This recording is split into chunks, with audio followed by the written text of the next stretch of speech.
have to laugh that he said he thinks he's going to fit in really well for the club. He's injured, so he fits in perfectly well for the club. But when he's fit, this guy is a serious signing. For me, he's in the Danny Hilton mould. You know, whether he hits anywhere near those heights is a different matter, but he's got that sort of confidence bordering on arrogance. Jimbo, I'm bored enough during this international break without you teasing me with good things, my friend. It'd be worth every penny of the, reported 3 million. He'd have to give me a 90-metre head start, and I still wouldn't fancy my chances of beating the fella. I've seen some pace at Luton Town before. This kid's got all of it. I want my strikers to say, I am scoring 20 goals in this league. I don't care what you score, and you score. I'm scoring 20 goals. If the left one don't hit you, the right one's gonna. Strap in, because we are about to get very, very exciting. It's a whole new era now with some of the same old ingredients. Long live the entertainers. England are boring everyone in the international break once again, so Jimbo and myself have come down to the studio to reflect on a busy week for Luton Town. And, Jimbo, we had the government message come out earlier on, and Matt Bloomfield sent a message out to the League One with those signings on deadline day, didn't he? You've crowbarred that in, haven't you? It was good, though. That's what I'm here for. Not that bit, the transfer window. We will look back on the transfer window, touch on the Barnet game, and everything that's happened right after this intro.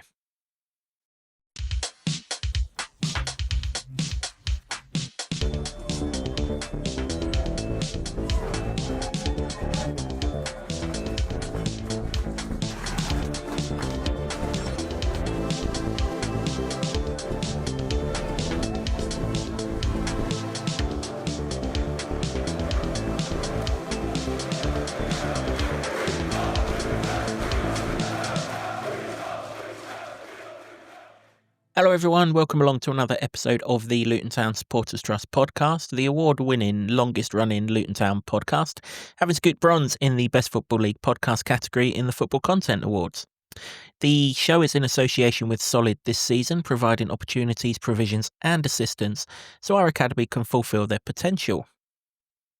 As I mentioned prior to the intro, Jimbo is alongside me, and we're going to look back on the last week of, Luton Town, and it's been quite a busy one, hasn't it? We had the transfer deadline day, probably the busiest transfer deadline day, well, certainly in modern memory, Jimbo, and possibly ever. And then, of course, we had the Barnet game. There was so much to talk about coming out of that. We wasn't really going to cover it in full, but it was just such a great evening of football that it's only right that we give it a little bit more of a mention than what we usually do. Let's do it in chronological order, though. Deadline day, what was your immediate reactions? Tired. It was a long one. Rumours galore, which is always good, I suppose, that they were out there trying to find solutions. And the 4 players obviously coming in and three going out. Only one of them was a surprise, really. Yeah, that's true. Let's deal with the outs then, and then we'll worry about the ins, because obviously the ins will get covered in the Barnet game as well. One in particular, I think we're going to be doing an awful lot of chatting about over the next few months, Jimbo. You're on about the surprise one. That is, of course, Mark McGuinness. Nobody really saw it coming. I think, reading between the lines for what Matt Bloomfield said, either side of it, there's been an awful lot of interest in him over the course of the summer, which, to be fair, they've managed to keep quiet. I don't know if it was always Sheffield United who were interested in him, but there was on deadline day, Ipswich were yeah. rumoured of them to be interested.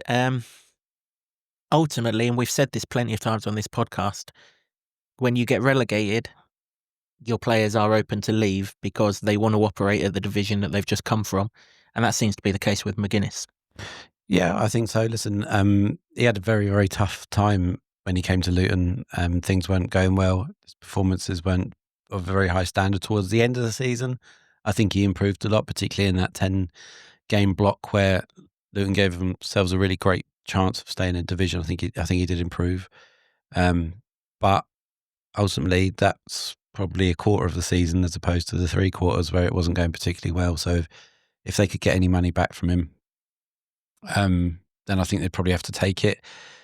And I think you have to lump him into the scenario, which I was saying at the end of the last season, beginning of this, that it's hard to make a case going forward for all the people that got you relegated.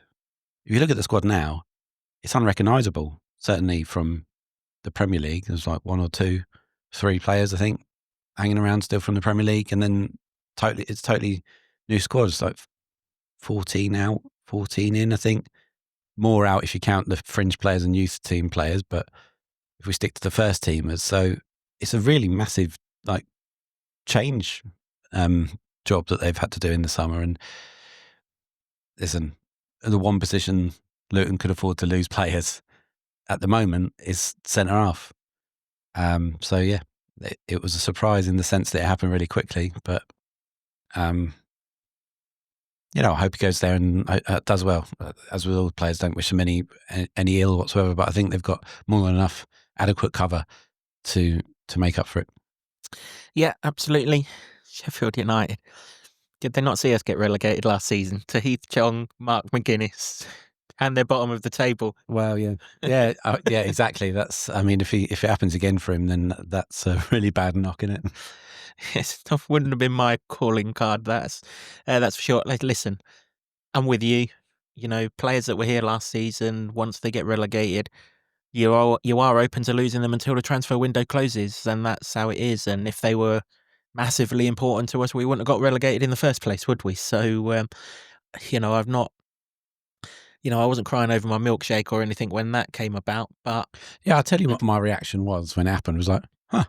And that's pretty much the sum of it, really. It's not, well, that's a surprise because it does almost, it sort of endlessly surprises me anyway when players have got relegated and they get picked off because, what were you watching there, really? For most of the season, obviously, at the end, I'll give him the credit that he really came good. And there was, one particular game where he made an unbelievable amount of blocks, wasn't it? I can't remember what Derby it was. away, yeah. Thank you for remembering it for me. But yeah, it was just sort of, okay. The business they've done in the summer clearly was with a view that he may go. They've brought in, Long Wake with a view to buy in at the end of the season. Cal Naismith coming back, Chris Mokosso's coming through is an absolute boon for everybody because what a player he's turned out to be so far. And I think that is more than adequate enough. And you've got Mads Anderson who's come to the fore again as well. He'd been talked up all summer by Bloomfield. Certainly when I've spoken to him, as the Mads Anderson of Barnsley. And yeah, he's been injured for the last couple of games, but gets over that, then I think we're fine at the back. I think what it does, and I really hope it does, and I'm sure you do. I'm sorry to bang on about it to everybody, but I really hope that Holmes going and McGuinness going opens up the forum. So should we still be playing three at the back? I think that that if anything, it's a great way to start the shift away from that. It is, yeah. Didn't happen against Barnet, though, did it? We'll come on to that in a moment. You just briefly referenced it. Tom Holmes has left. He's gone to Rotherham on loan till the end of the season. Pretty sure his contract will be up at the end of the season. He signed in the Premier League season, didn't he? Generally, contracts seem to be, we don't know because we don't get told, but generally they seem to be 2 years and however long of that season's left before sort of options and everything else come along. If there's an option with Holmes, I can't believe we'll take it up because what's he played 10 games if he's played that much whilst he's been here? Not particularly shone in those games either. That it was obvious it was always going to happen. He left last season, didn't he? He was way down the pecking order. There are plenty of people in front of him. If he stayed, he would possibly have blocked the progression of Christian Chigozie as well, who we're going to come on to when we discuss the Barnet game. And I've got no ill feeling with Tom Holmes. He gave of his best in a Luton shirt. But ultimately, where we want to go, I'm not sure Holmes was the driver of that particular bus. Yeah, I think that's fair to say. I mean, with all transfers, you can't have 100% hit rate. And, if you cast your net out as wide as Luton have for 2 seasons now, really, they bought a lot of play for the Premier League as well. If you have that amount of turnaround, then not all of them going to come good, are they? They bought him as a young player, a captain of Reading, hoping to develop him, and it just hasn't worked out. He may go somewhere else and rip it up. You never know. But in a Luton shirt, it hasn't worked.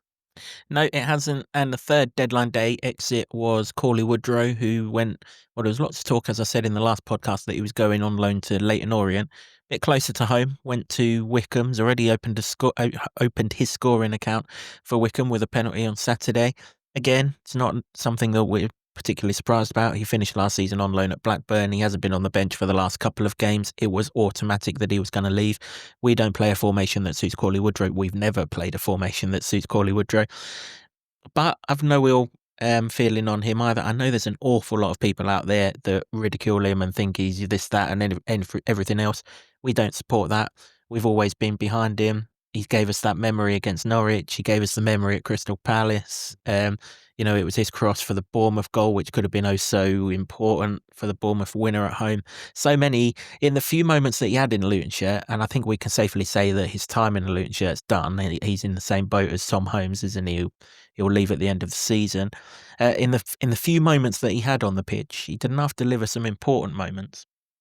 Yeah, I never quite got it. He's never really had his proper position. I would say it's a real sliding doors moment with Cauley Woodrow, isn't it? Billed as the marquee signing of the summer by Nathan Jones, and a couple of weeks later in comes Carlton Morris and does Carlton Morris things, certainly in that first season, to get Luton to the Premier League. So, yeah, it's a shame because he grew up in the academy and obviously left. At the time he left, he progressed further than the club because the club were stagnating in the non-league. But it's kind of weird. That's how football works, isn't it? But yeah, I mean, I wish him all the best as well. Yeah, we'll see what happens with him. But I think you're right. We won't see him again in Luton chat.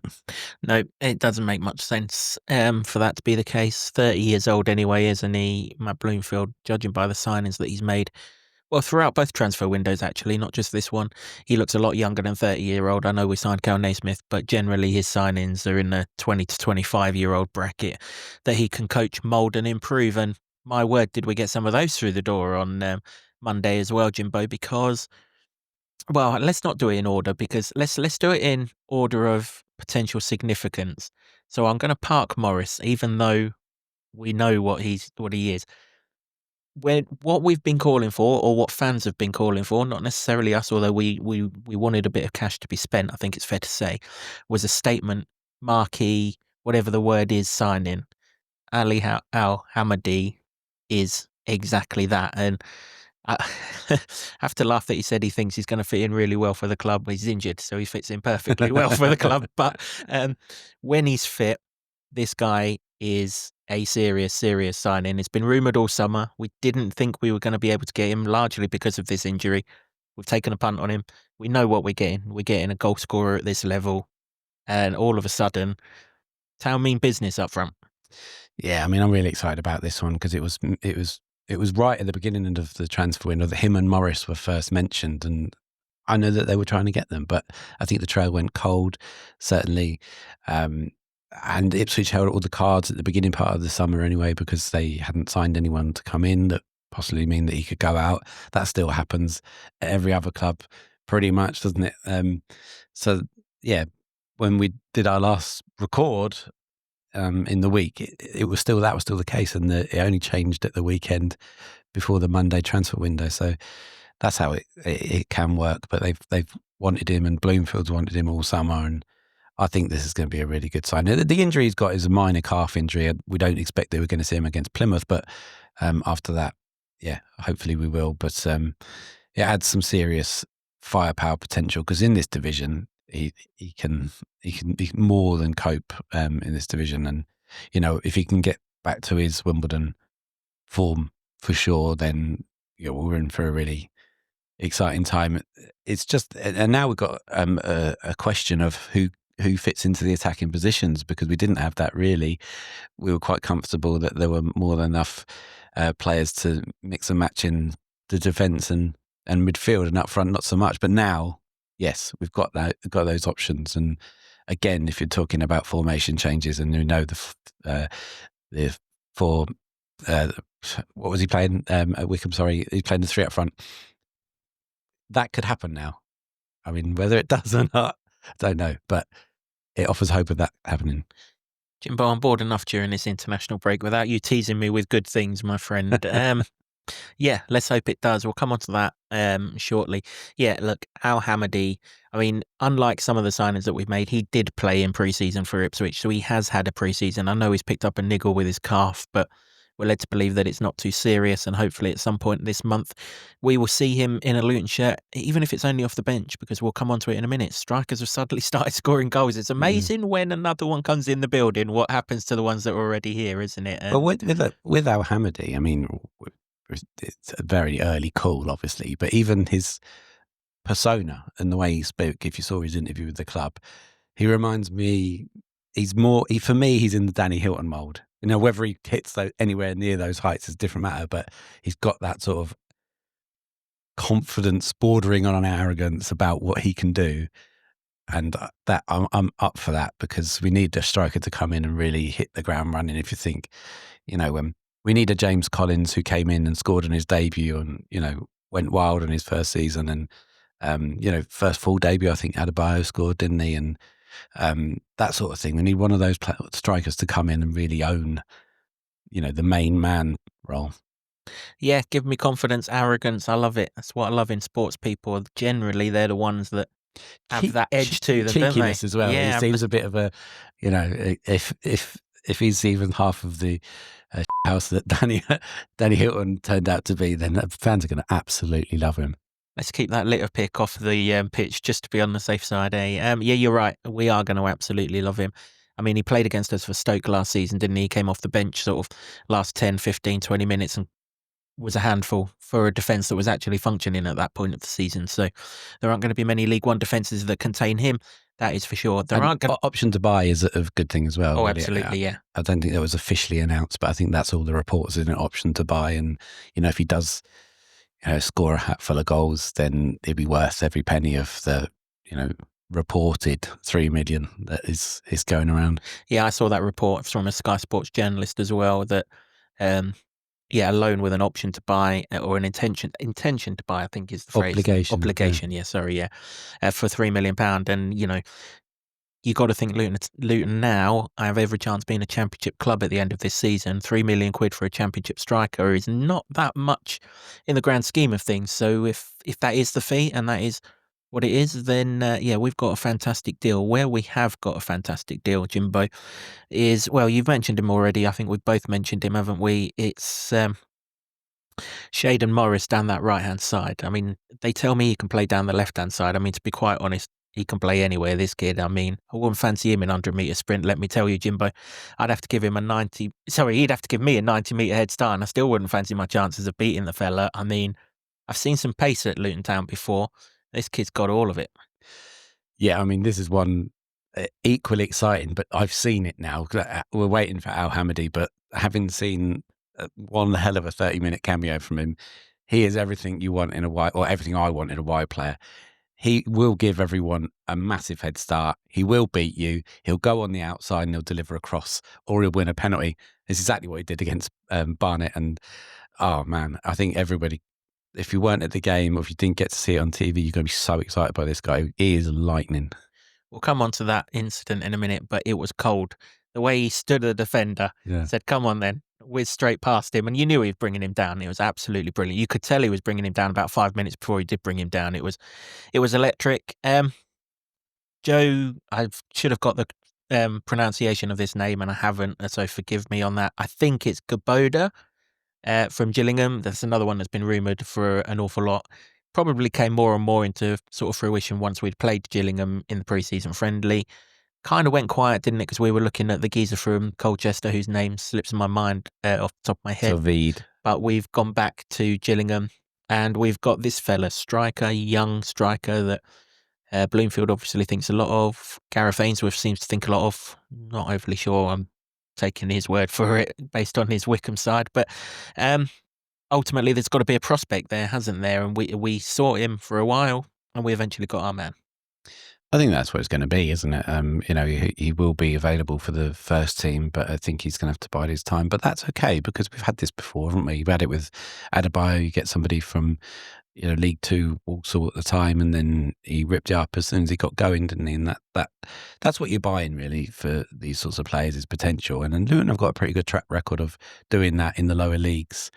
It's just once they got higher up the pyramid that it wasn't so apparent. But yeah, I mean, if he can do what we're told he can do, great, but I wouldn't place too much pressure on him to come in and make a massive impact because, we've got Yates. Nordas is starting to tick along now. When Al-Hamadi comes good, that's going to be a hell of a lot of options to be up there. But I think it's one for the future, I think. And the Key Wells once he's done his Bermuda trip and back again as well. Yeah, I think we're looking at him. You're largely going to see him in the under-21s, perhaps the trophy games to come as well. I was a little bit surprised that he wasn't involved on Tuesday night against Barnet. I don't know if he didn't sign in time or what the situation was there, but I kind of expected him to be involved, but it doesn't matter that he wasn't. You mentioned Housery a minute ago. Fair play to the club media team for putting the Asian music in behind the unveiling video of him, where everyone thought that they were going to be unveiling Al-Hamadi at that point, and clearly it wasn't. He came along a little bit later. I do like a bit of laughter with our media videos, and that one got me chuckling. So, yep, fair play. One other signing. We're not going to see him until January. Ethan Archer from Cheltenham. Can't say I know anything about this kid, but again, another one who seems to be highly rated. Matt Bloomfield would have seen him last season in League One. Gone back to Cheltenham. I think someone mentioned somewhere along the way, I can't remember if it was to BBC or something, that the only way that they could get that deal done was if they loaned him back to Cheltenham because they didn't have enough time to find a replacement. That's fine. Let's believe he plays on the left wing. Kind of got that covered right now, particularly in this formation. So we'll follow him with interest until January, and then we'll see what we've got. Yeah, exactly. I think it's probably similar in the Gabodi mode that is going to be a prospect that they're going to try and develop. And that's okay. You've got to have a nice mix, haven't you? You've got to buy players that will be able to cut it, should be able to cut it. Al-Hamadi, Morris played in, the top division of Scottish football. They got to Europe after last season's exploits. So that is almost proven quality. And then you've got to buy some younger players that you think you can develop, and who knows, you either develop them and they become good, or they'll go elsewhere and hopefully you make a profit and it's a good business decision. Indeed, yeah. That's one of those sort of light risk, really, potentially huge reward. So that was deadline day. Loads and loads of other rumours. We're not going to go into them. You've seen all of them. There were a couple of interesting ones. Midfielder Morley from Bolton. That would have been nice if that had come off, because he is a footballer, let me tell you. And that kind of tells you that we were after a central midfielder that we haven't got. So maybe that's something that come January, that'll be our immediate focal point of attention. But we may as well turn the attention to the Barnet game, because I had a feeling that the 3 trophy group games were going to tell us a lot about the future of the football club, Jimbo. And well, Barnet definitely did. Listen, again, the caveat, we've beaten absolutely nothing there. They're a poor side, but they were made to look incredibly poor by us because we were on it again right from the outset. Fair play to Bloomfield. He played a stronger side than I think most expected. And of course, if Saturday's game against Blackpool had gone ahead, it probably wouldn't have been as strong as what it was. He took advantage of the fact that that wasn't the case. But the next trophy game is also before an international break, so we may well do the same in the next game. But you can only win. He said that we want to progress in the trophy. A 4-1 win to start the group is particularly appealing. We've got to wait for the Cambridge and Brighton result later in the month to find out exactly where we are in the group table. But generally in a 4-team group, which 2 go through, 2 wins are going to get you through. So we're 1 win away from sort of qualifying. So that bodes well. Let's go from back to front. I mean, obviously Shazy, don't really need to worry too much about him. He had a pretty quiet night. He had a cigar on, didn't he, for most of it? Yeah, he did. It was a pretty easy night for him. Naismith was always going to come back in. I kind of referenced that I thought he came on at Burton so that he could play, because you've got this rule that you can only play so many players that didn't play in your previous game in this competition. Krista Makosso in the middle. That's interesting. We'll come on to that in a second. And Christian Chigosi on the right side of that back three. Cohen Bramall, left wing back. Gideon Kadir, right wing back. Liam Walsh came into the heart of the midfield. Zach Nelson and Jake Richards. Them 2 really, really were good on the night. And then the same front 2 from Burton, Lasse Nordos and Jerry Yates. The youngsters did really well. They did. It was good to get a first glimpse for me personally of Richards, because I didn't see him in the pre-season game, and I thought he Class. Yeah, he coped very well indeed. And I think that, we've seen Nelson before and obviously had his first goal at the Burton game before that. But I think, they tried to go and sign some midfielders and it didn't come off. I think the Bolton managers talked about they really couldn't let Morley go. I think some other clubs were in from him as well. And then you had the Barnsley guy, Adam Phillips, who let everybody know pretty early on his own social media that he wasn't effing leaving anywhere. So calm down, lads. No need to be so aggressive, Sam. I think personally that opens the door, gives an opportunity for Zach Nelson to go and make that creative midfield position his own. And I hope that comes to fruition because he looks a talent and he showed some flashes of it as well against Barnet. So, yeah, a really good run out for those two. And then Christian Chigozie playing as well. I mean, he didn't really have anything to do, but when he had it to do, he did it quite competently. And I think he looks solid. I think that is a good way to say it. Doesn't look overawed by the situation whatsoever. And that's a good thing. Really good thing. So I hope that he can develop as well.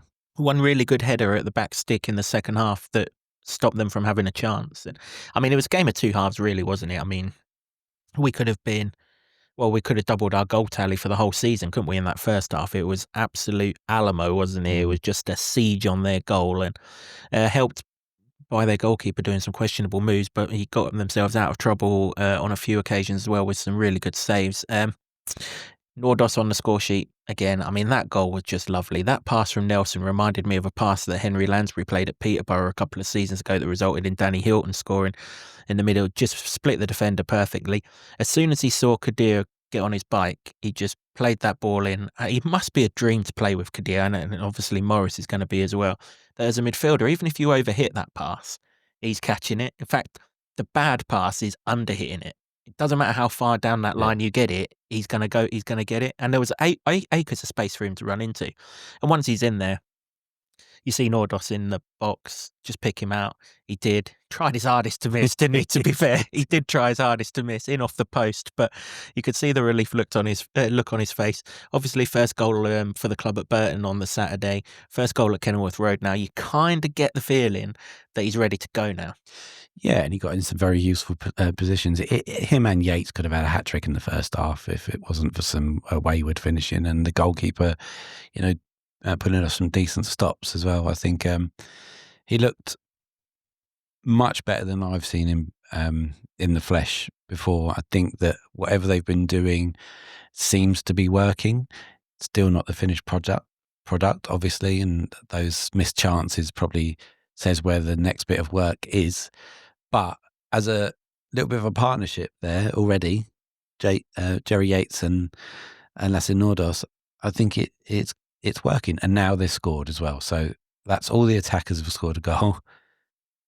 That's a monkey off their backs. And I think that you'd like to think that you'd start to see them clicking more now.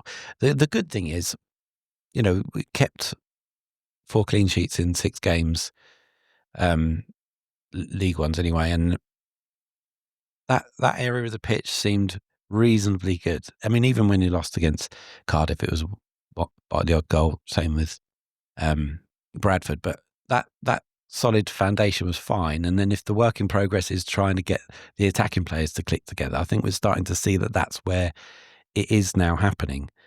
Not perfect, obviously, but they created so many chances, and that is the good thing. If we're talking some of the earlier games in the season, we're going, well, they didn't create a lot.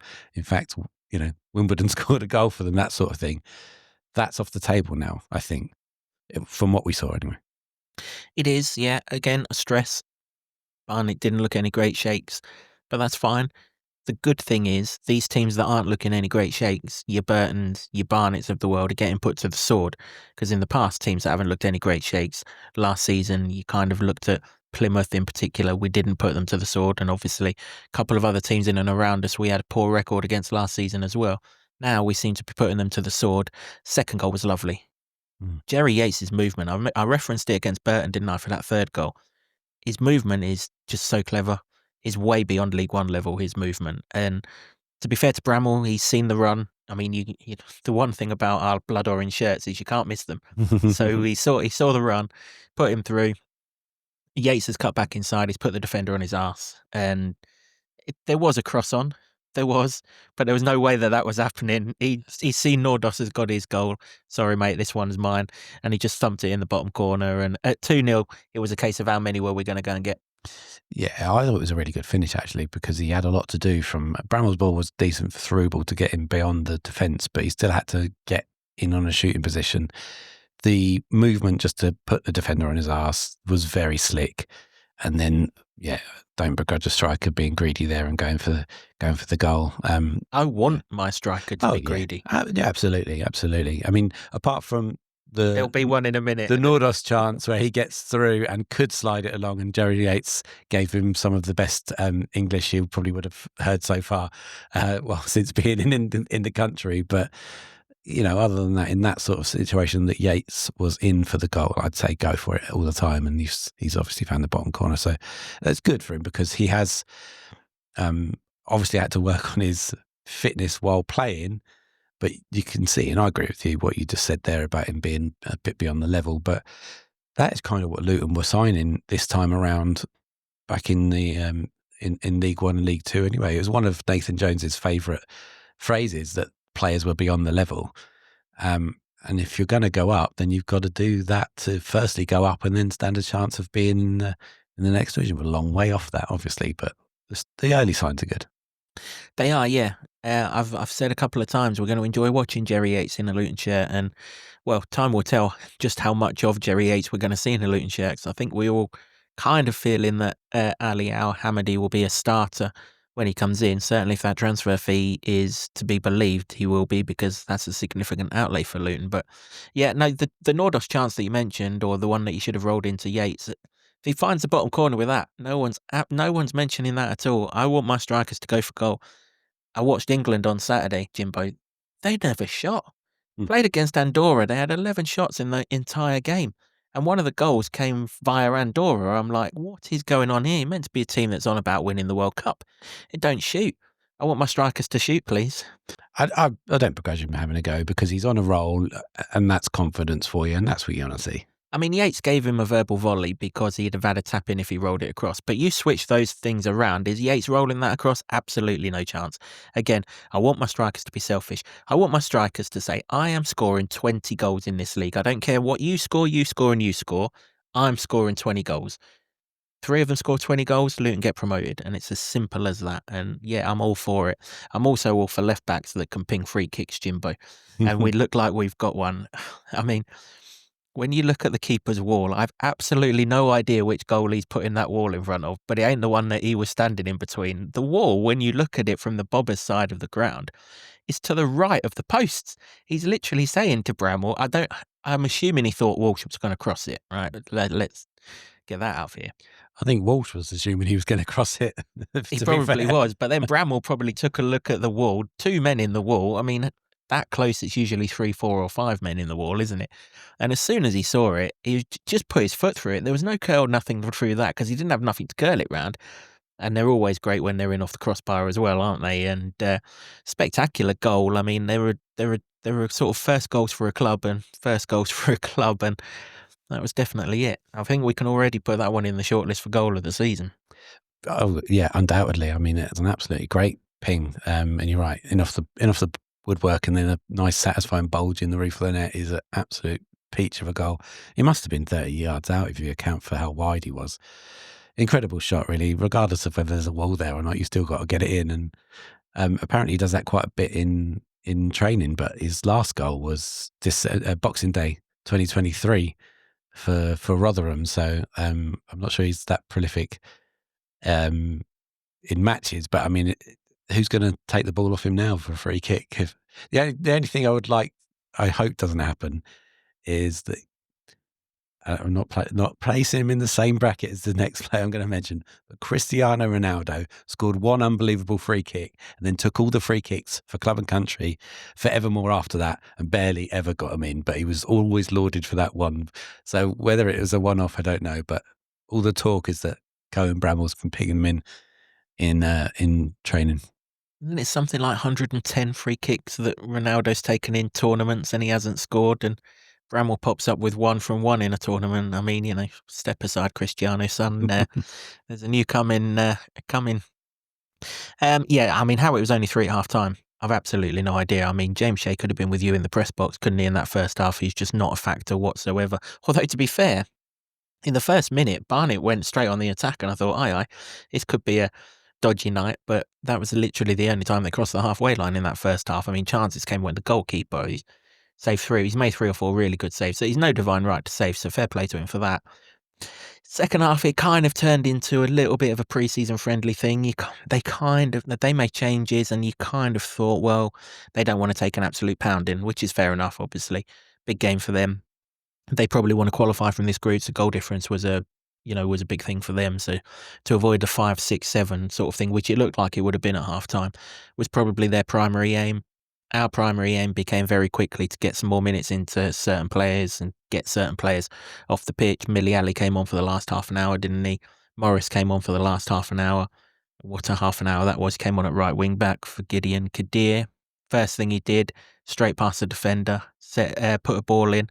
Everyone's watching it. You'll get used to that, son. But eventually we'll get used to having you down that line.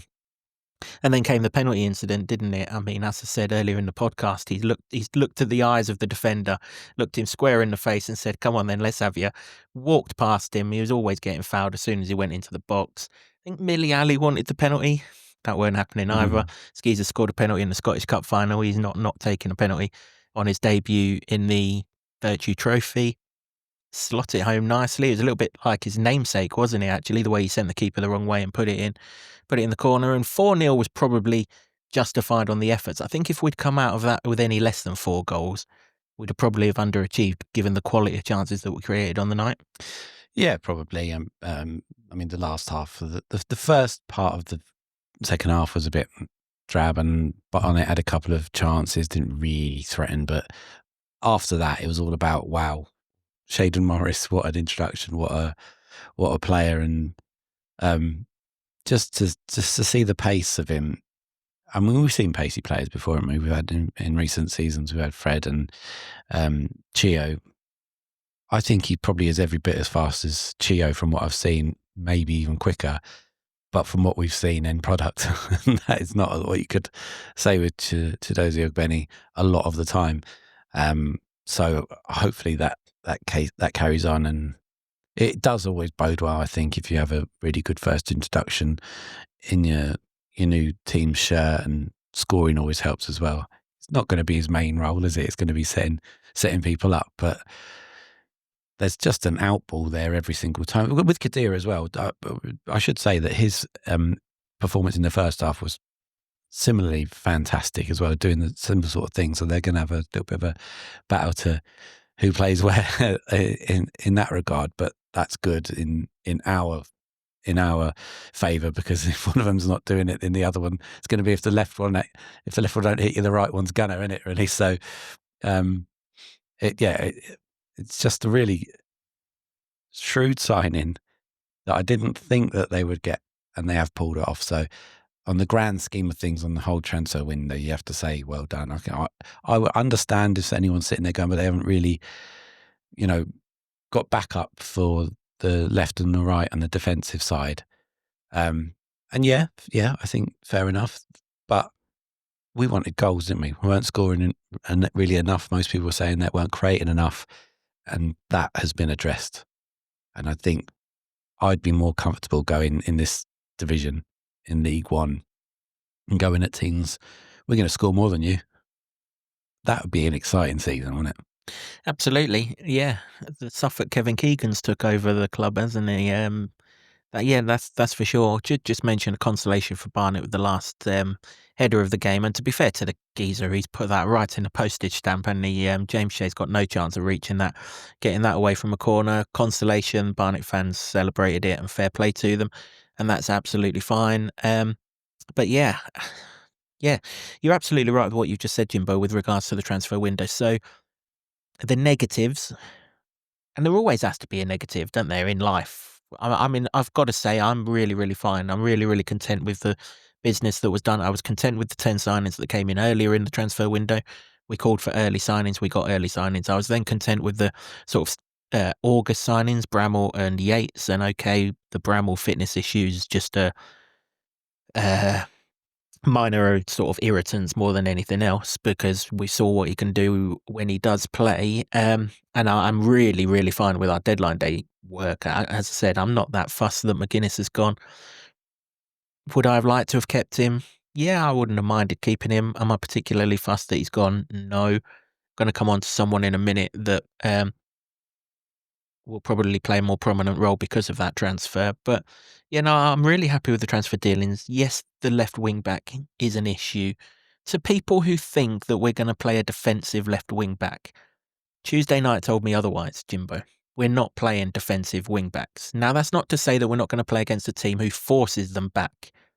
But when Luton line up now, we're going to line up with the back three, and it's the back three's job to defend, with Saville in front of them covering the wider players when the wide players go forward. But now, whether it's Kadir or Morris down that right-hand side, and by the way, if you're an opposing left-back playing Luton, your hamstring needs to go before the game, because it will go during it, chasing these two whippersnappers, or Millie Ali and whoever down the left-hand side.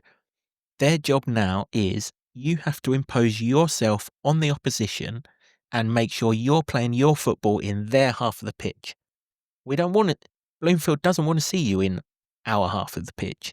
And credit to the opposition if there are opposition out there who can put them in our half of the pitch. But if you can't, you are going to be facing some serious attacking talent. And you're right. Luton are going to win. We've gone from Luton winning games 1-0 now. Luton are going to win an awful lot of games 4-2, 4-1, 3-1, those kind of score lines, because these wide players, and we are going to stick in this formation. I think we are going to stick in this formation. I know you mentioned earlier in the podcast that it might be the time to transition. And maybe when someone like Hakeem Odoffin is fit or Izzy Jones is fit, which is months down the line with the latter, we do transfer to the 4. And when you think about those players still to come in, particularly Jones, it's like, that's outrageous, isn't it, really, the talent that they've got? Absolutely. We've had this discussion, haven't we? Is it a back 3 or is it a back 5? It's a back 3. It's 3-1-4-2. That's the formation that we're going to play.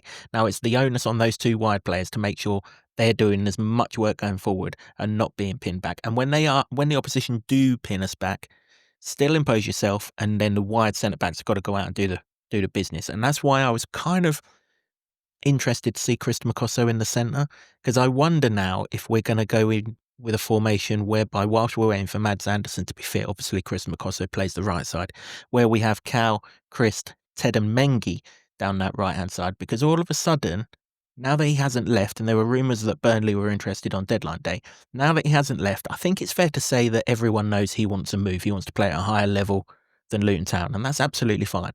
You've now got 3 months where you have to prove that you can play at a higher level. All of a sudden, if we have Ted and Mengi that played at Exeter on his debut in that cup tie, we've got the best centre-back in League One by a country mile. This team's going places, Jimbo. Yeah, he's got to want it, and we've got to see that from him. I hope he does. Apparently, the word from the camp is he's been good as gold.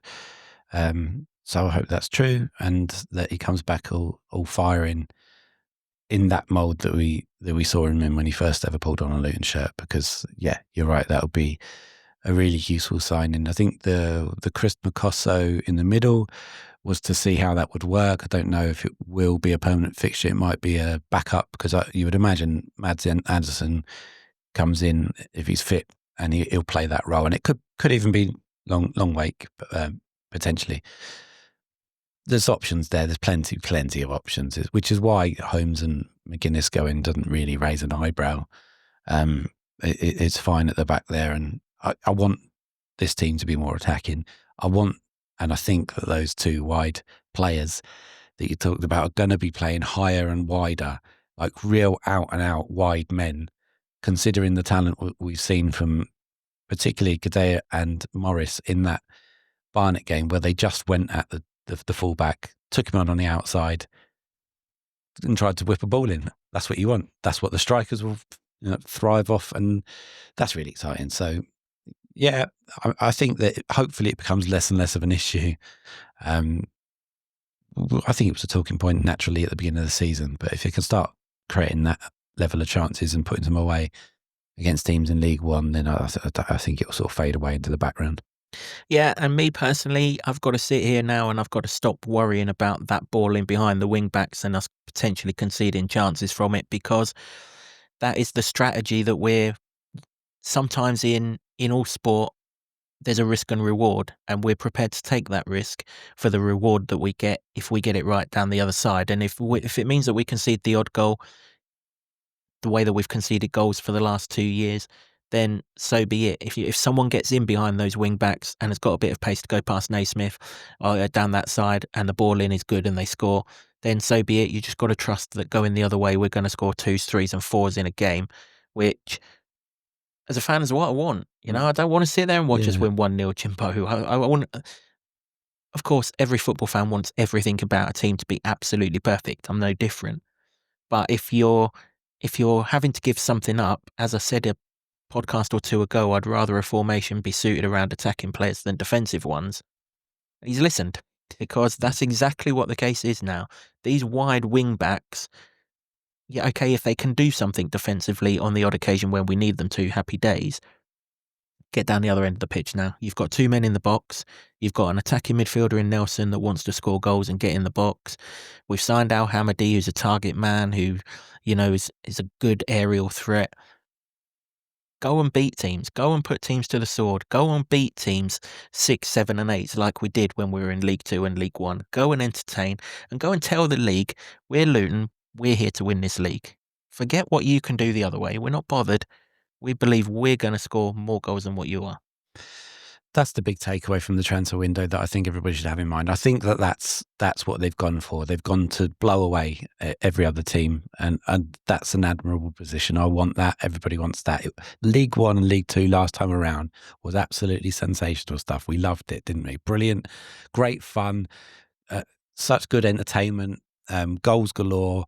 We had Stacey down one side, JJ down the other in League 1, and it was still a great thing to see. And I think the thing in going the other way with the potential gaps down the flanks, that is something they'll have to manage and work with. But we mustn't overlook the fact that we've got Josh Cauley as well.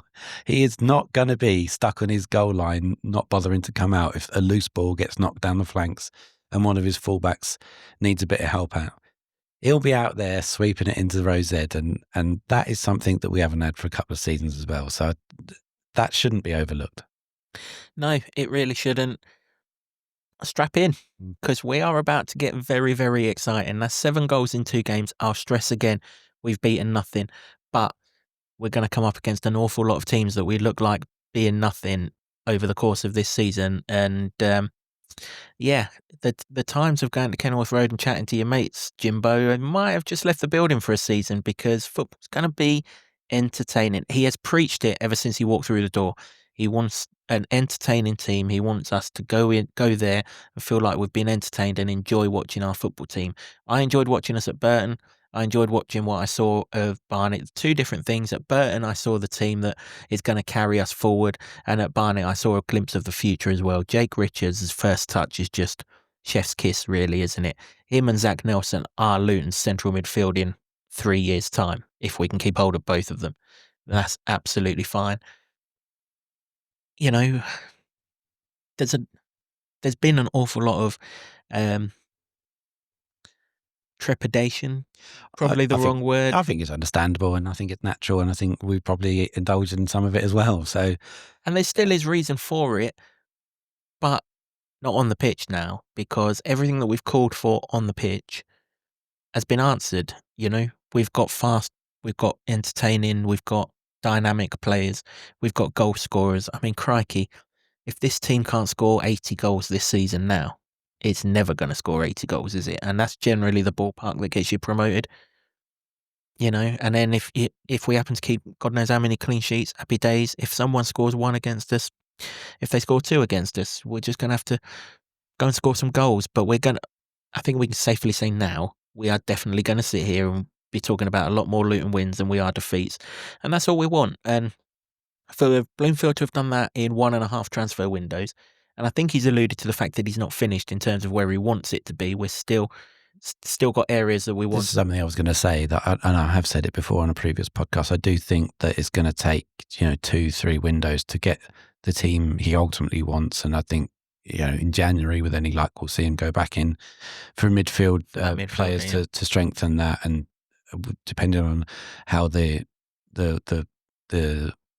wide defensive situation works out, we'll see there as well. But I think that they've made huge strides going in the right direction in this window, and in fact in January, and we credited that as well. So I think that that's 2 pretty good transfer windows now to start turning the narrative of what was before, which was 2 pretty terrible transfer windows, maybe even 3 if you're of that viewpoint.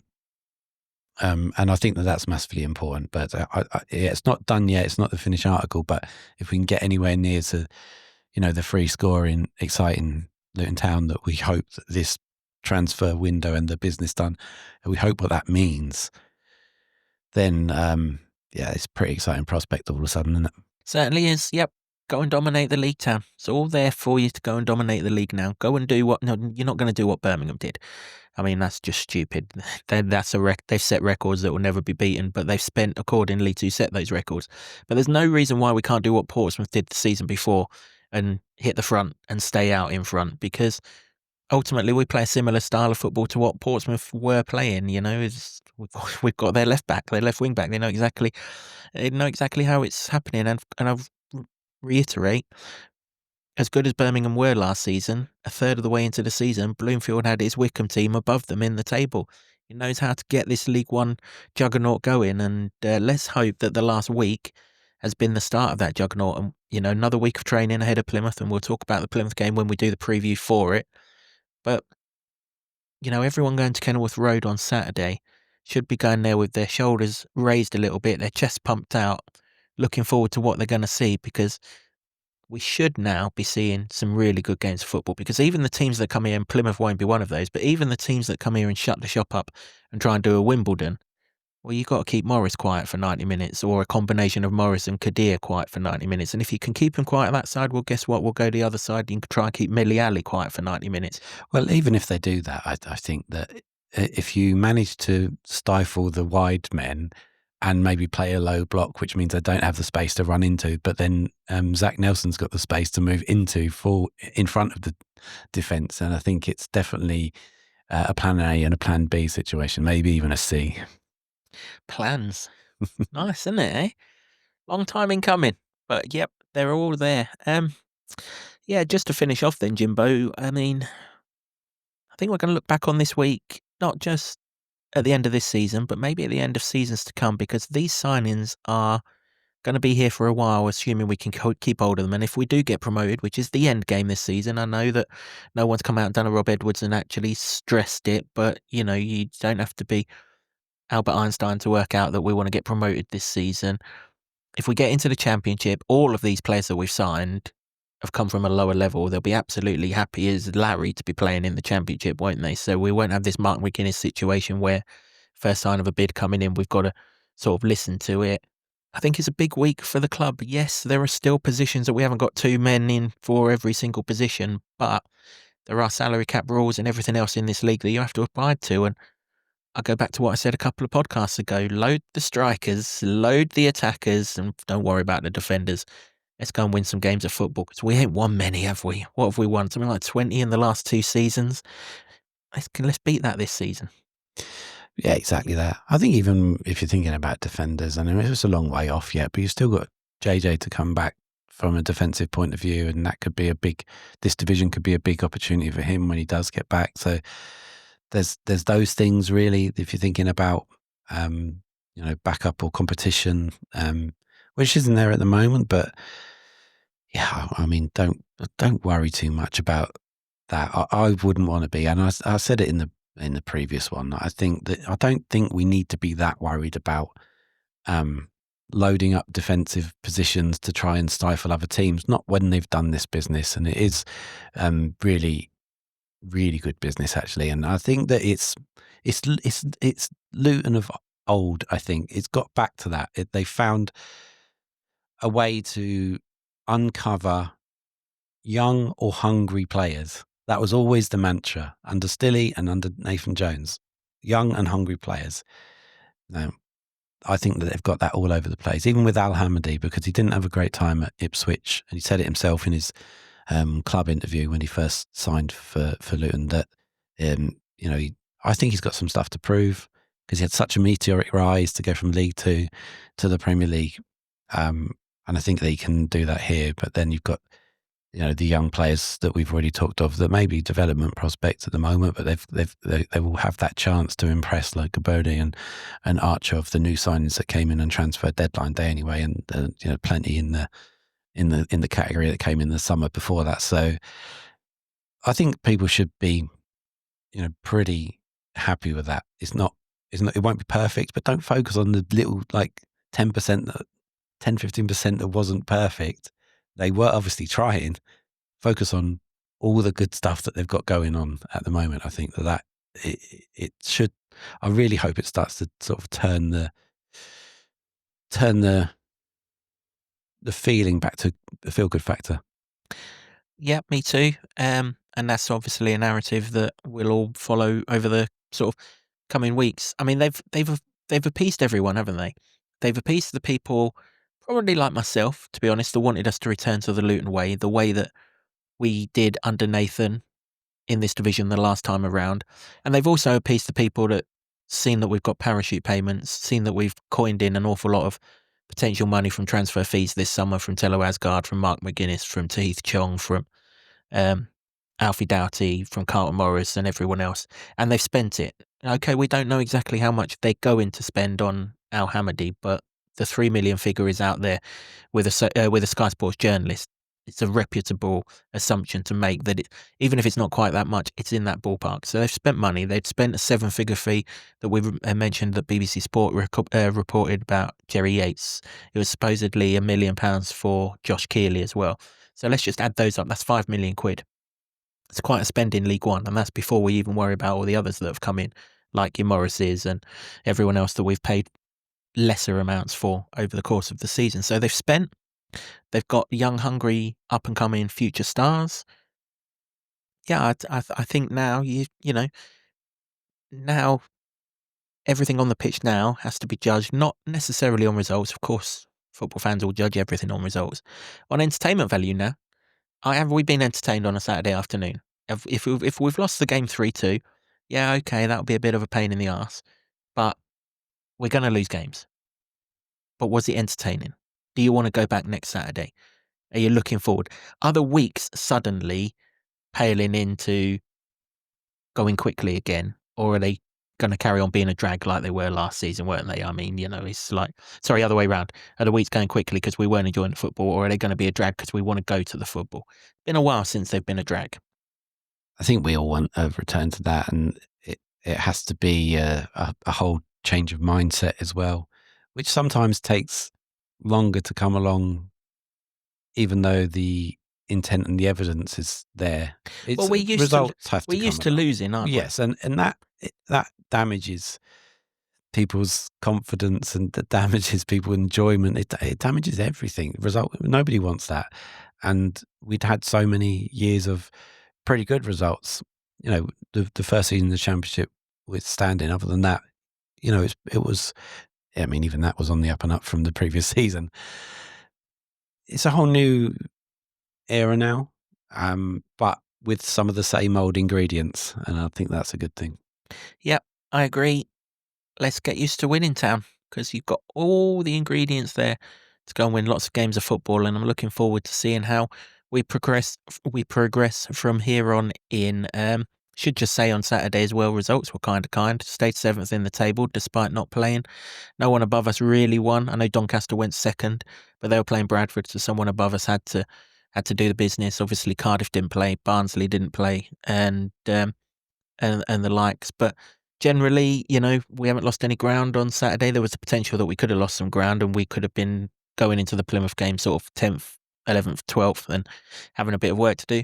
That's not the case. So, yeah, really, really positive week for the Town. Let us know what you think about it. Were you happy with the deadline day signings? Were you happy with the deadline day exits, maybe? Were you happy with the ones that we kept? who else would you like to have signed? I mean, being picky if we're getting down to who else we wanted to sign, and we have always got January to do that again. But let us know what you're thinking now for the remainder of the season. Let's forget those first 6 games. Season starts Saturday, really, doesn't it? As it always does when a transfer window closes. Season starts there, and then we got a 40-game season to win. What have we got to win? 23 of them, something like that, just over half of them, to get ourselves back into the Championship. It is extremely doable. Yeah, it is now. It feels like that it could be on. It has to happen now. I think that would be the next step to get people more back on side, or everyone back on side, that is. And it's understandable that there'd be different levels of comfort with what's happened. But I think that, we're moving in the right direction of what we've seen. Off the pitch, they've got to do it now, in League One. I think the game against Plymouth is another massive marker in a similar way to Cardiff, and hopefully it ends up better result-wise, but it is because of they came down and we came down. Yep, big 6 games coming up now, of course. Plymouth, Lincoln, who've started the season pretty well, Doncaster, who've started it very well, Stevenage, who've started it exceptionally well, Huddersfield, who were along with us pre-season title favourites, and Blackpool's been rearranged in amongst all of that, and they were up there as one of the favourites for the title before the season started as well. So we'll find out exactly where the Town are in the next 6 games, as opposed to scratching around and seeing where we are in the first 6 games, and I'm all for it. Bring them on. That's pretty much it for this episode of the podcast. Obviously, no massive sort of looking ahead to the futures. We're going to do that in all of the previews that we do coming up, and there's going to be quite a few of them now that Blackpool game's been rearranged for the end of this month. But we didn't want you to go through the whole international break without hearing our dulcet tones, did we, Jimbo? So we've got this one out to you. Lots of people have asked if we can put regular content out on Monday mornings. And we had so much to talk about, it made perfect sense. Yeah, I think it was a really, really positive transfer window. A really tiring one, but that's a good thing because we've had lots of them where it's been a bit tumbleweedy, hasn't it? It was weird, wasn't it? Because it finished at 7 o'clock, yet deals were still being announced at like 11:30 at night, because obviously you've got long signed early. But even or even if the player signed, you've still got that time before everyone goes to bed that you haven't actually got to announce it. They've only got to have signed on the dotted line by 7 o'clock. Don't matter if you don't announce it until 1 minute to midnight, does it? But because you had that time in behind, and I'm guessing that because the deadline day was truncated, and I've experienced these before and they're absolutely manic, because the timings was truncated, they kind of kept it all to one side so that when they had a time to have a deep breath and stuff, then they used that time afterwards to announce that their signings. I don't know for sure if there were any deal sheets or anything, but I suspect that they were all signed in time, and then you can just announce them when everyone's sort of a whole lot calmer, rather than in amongst the hullabaloo of what a transfer deadline day can be. I mean, when it finishes at 11, you want to go home, don't you? So that's why you announce them straight after. But you got a couple of hours afterwards, and it was just weird. I much prefer the 7 o'clock, this new one, really, because there's plenty of times I've been working till 1 in the morning with things coming along. But I'm happy with that, and it just makes everybody work a bit quicker and harder, I suppose. But it all came good in the end. What a deadline day it was! What a Vertu Trophy opening game it was. We've set ourselves up really nicely in that competition. I know people scoff at the competition. The guy to my right has done that throughout the season so far. But if we're walking up Wembley Way in April, we'll enjoy it. Hey, I did say the only thing I wanted to see was young players come in and doing well, and we did see a handful of them come in and doing well. So I really enjoyed my first Football League trophy for 7 or 8 years. Indeed so, yeah. And of course, next up in that particular competition, we go up against the King. The King is dead, long live the King. That's obviously to come. The Cambridge game, we'll mention that nearer the time. Thanks to everyone for getting in touch over the last week or two.